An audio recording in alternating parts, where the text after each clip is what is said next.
Welcome back to part 2 of my stationery collection. Now here's, I think, my favorite Field Notes notebook, this black one with the white writing. It's, I think, from their beer collection from a couple of years ago now, I think. The reason I like it is because it's all black with the white lettering on it. There's a few, what I was showing in there is, I think I was traveling in Australia at the time, and there's some business cards from restaurants and hotels when I first moved to Australia. But that cover, whatever it was, wore in really nicely. The black is, I think, printed ink rather than colored, kind of in the texture of the paper. So when it wears off, you get to see the white underneath. And that Field Notes is a perfect example of why I like spending the time when I'm even just moving my notebooks around from one room to another in my house, which I do quite often because we move desks around. But going through each one like that gives me the opportunity to re-access some memories I've stored in some of these notebooks.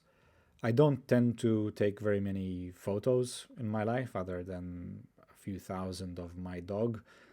So the memories I have of places I've been and things I've done are typically notes in my notebook, business cards, receipts, or dirt and leaves or tree bark that I rub into the pages of the notebook to remind myself of where I've been. So taking this time with each of one of my notebooks as I'm unpacking them or as I'm moving them around, like I said, is my version of flipping through a photo album or scrolling through my phone's photos. And here I'm starting a bit of a preliminary sort of my field notes. So I've got my basic system of inventory control where each field notes gets numbered on the back, just a number order of how I use them, so that I, without having to open the field notes notebook itself, I can tell the chronological order of each notebook. And the nature of packing, obviously, they get disorganized. So what I'm doing here, like with a deck of cards, is to put them in number order again, splitting out the ones that have been used versus the fresh ones that have not been used yet.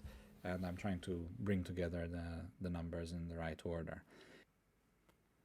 Now here's a nice, neat stack of A5 sized notebooks. Most of these are my investing study notebooks, my investing analysis. I tend to keep in these A5 sized. I also use A5 primarily for my work notebooks, although I do tend to use some of my other oddly shaped notebooks for work as well. I don't typically go larger than A5 because an A5 will fit into one half of a pocket in my Filson briefcase that I use for work. An A4 typically would require the entire main space of the briefcase to be used. And I don't really like the form factor of A4 or larger than A5 for work because it's a bit clunky pulling out a huge notebook at a work meeting or at a client desk. It looks a bit too much. A5 is kind of that nice balance and also fits neatly into most smaller briefcase pockets. Now, here's the notebook that gets the most questions asked about it because it's in the background of all the videos I've released so far. It is a French-made notebook. It's a big, thick boy, cotton paper.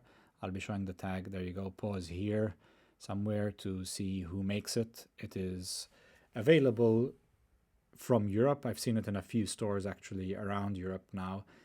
It's got this amazing cotton paper that's unfinished on the edges, which gives it that rustic look. It's very thick paper, but when you hold it up against the light, you can see through it. The light filters through, so it's this nice combination. It's got these nice flecks and specks from the paper making process. It's obviously some form of handmade, and it's not just the usual recycled paper. It's definitely a luxurious feeling notebook. I have yet to figure out what I'm going to use it for. I've tested a few different pens in it. It seems to take fountain pens in it quite nicely. I thought it would be terrible for feathering, just because of the kind of the loose texture of the fibers that seem to make the paper up, but it took the Muji fountain pen quite well for a thin nib. Maybe with thicker nibs it wouldn't perform as well, but yeah, you still have to find a reason to use it. Seems like it should have some sketching or some important writing in it, but knowing me, I'll probably find a way to put to-do lists in it. Most luxurious to-do lists in my stationery collection. Back to my field notes now, the bulk of my stationery. Congratulations if you're still watching at this point, well done. As I go through my field notes, when I do this exercise of reorganizing them, at the moment I'm just showing them each one individually, but I'm also organizing them in number order. This exercise actually reminds me of my childhood, in a time before I had a smartphone and before I had even access to the internet. One of the ways I used to keep myself entertained would be to take a couple of decks of cards, so 2 full decks of cards, 104 playing cards, give them a good shuffle, mix them through a number of times, and then figure out ways that I could sort them so that at the end I end up with a clean 2 sets of cards. So both decks separated in their respective suits and in number order. And my one rule was it all had to be done while I held all the cards in my 2 hands. So I couldn't put any cards down on a surface to help with my organization and sorting. I could only hold the cards in my hand. So the easiest way of doing this would be to start off with the back faces, and you put one color at the back of the pile, keeping the other one on the top of the pile, and as you sort through each card successively, moving it either to the top or to the bottom, your first sort is complete and you've separated the 2 decks. Then you flip them around, and then you can either start sorting by all the numbers together, so you go and find all the ones and bring them to the top, then you set those aside at the front and you bring all the 2s together, all the 3s, 4s, and so on, and then you go through it once again and sort them into their different suits. And as you go through this process, there's different iterations or combinations you can do in your sorting selection, which step you decide to take first, which gives you a more or less efficient way of sorting the cards. Anyway, that's one thing I used to do to keep myself entertained. It's something really satisfying to my mind. I could do this over and over again. And this process that I'm going through with the field notes obviously reminds me of that, and it's obviously far more satisfying and enjoyable. So there you go. That's my entire notebook collection. Here it is in all its glory. Please put your questions in the comments. I look forward to talking to all of you about all the different notebooks that I've obviously forgotten to talk about as I've been distracted by the stories here in this video. But let me know which notebooks you're interested in. Maybe there's a few you'd like to see specific videos done on.